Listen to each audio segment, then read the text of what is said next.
Ассалаумағалейкум қазақ елі, эфирде жаңалықтар, студияда Әнуар Карбозов.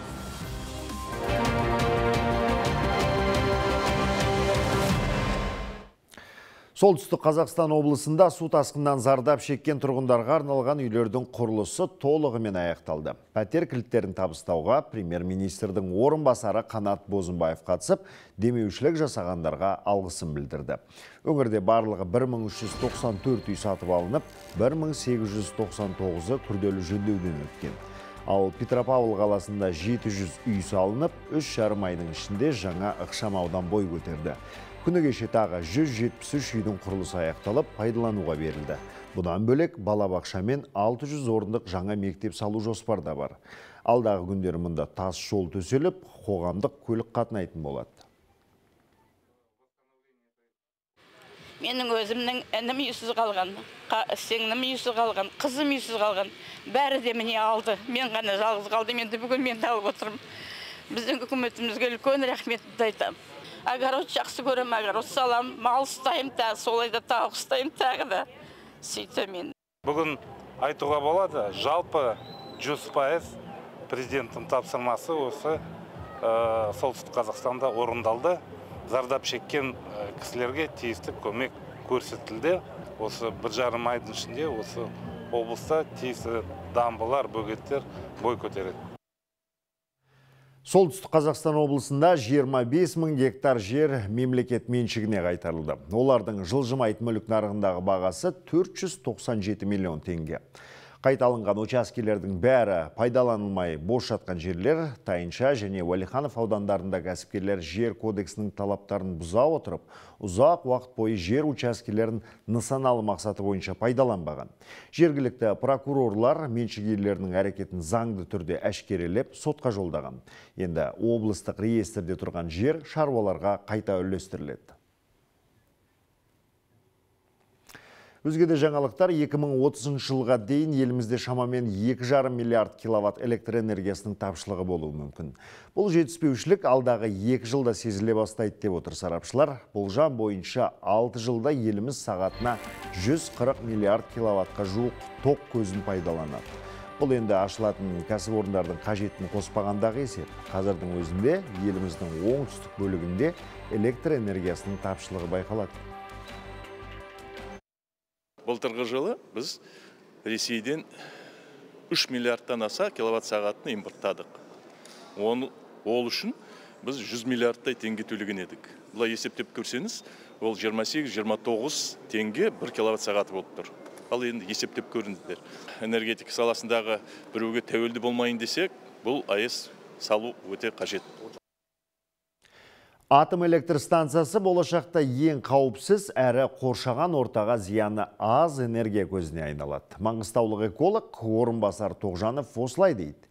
Оның айтуынша, әлем елдері көмірсутек жағуды тоқтатпаса, климат қатты өзгереді. Сондықтан эколог елімізге атом электр станциясын салу қажет дейді. Жалпы бүкіл әлемдік келісім бойынша 2060 жылы Қазақстан мүлдем көмірсутекті отынды, яғни көмір, газ, тағы басқа заттарды жағуды тоқтату қажет. Әлемде мына жағдайды қарайық. Көмір өндірген, мұнай өндірген, газ өндірген, немесе металл түрлі рудалар өндірген елдер әлемде кейін қатты.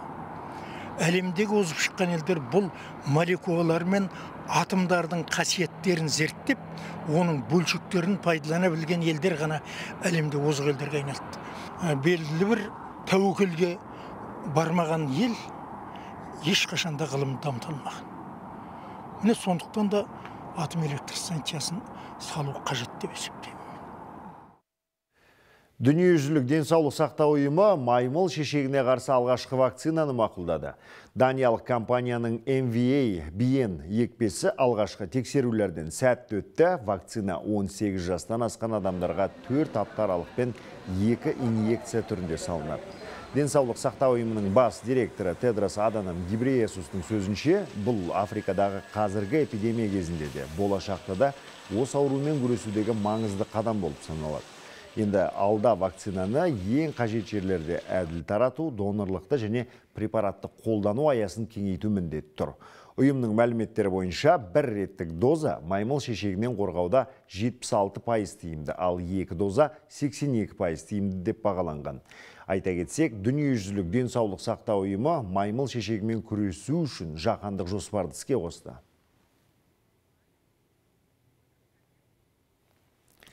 Өзбекстанда өтіп жатқан футзалдан әлем чемпионатында Қазақстан ұлттық құрамасы Испаниямен 1-1 есебімен тең түсті. Ал Біржан Оразов турнир тарихындағы ең жылдам голды соқты. Ол ойынның 5-ші секундында есепті ашты. Дегенмен бірінші таймның соңына қарай испан футболшылары таразы басын теңестіріп кетті. Бұдан кейін таблодағы көрсеткіш өзгерген жоқ. Енді біздің жігіттер Ливиямен және Жаңа Зеландия ойыншыларымен кездеседі. Атмосфера өте керемет болды. Үлкен рахмет Қазақстан болельшіктерге осы Анжиянға келіп бізге балет еткеніне. Біз осылай бәріміз күшіміз бірлікте, бәріміз осылай бізге балет етсе, біз үлкен жетістіктерге жетеміз.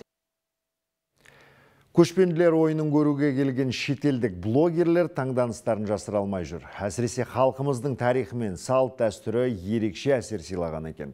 Миллионнан аса оқырманы бар қытайлық блогер Тао Тао Силкуэй арнасына берген сұхбатында өз оқырмандарын қазақ жеріне саяхаттап келуге шақырды. Астанадағы ерекше зәулім ғимараттарға таң қалдым. Қазақтың асханасымен таныстым. Этноауылдағы атмосферада ұнады. Жалпы өзім жылқы жануарына қатты қызығам. Көшпенділердің ат үстіндегі ойындарын көргендегі сезімімді айтып жеткізе алмаймын. Жалпы Қазақстанның табиғатын ұнатам. Сұлу, ал адамдары қонақжай. Сондықтан достарымды қазақ еліне келіп саяхаттауға шақырам.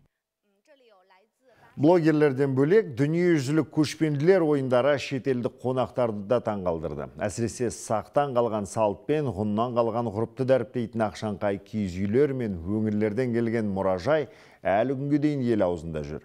Мәселен, Алматы облысының көрмесі 5 күн бойы тынымсыз қонақ қабылдаған. Есік қорығынан табылған алтын адамнан бастап, өңірде табылған ең құнды археологиялық жәдігерлер көрмеге қойылыпты.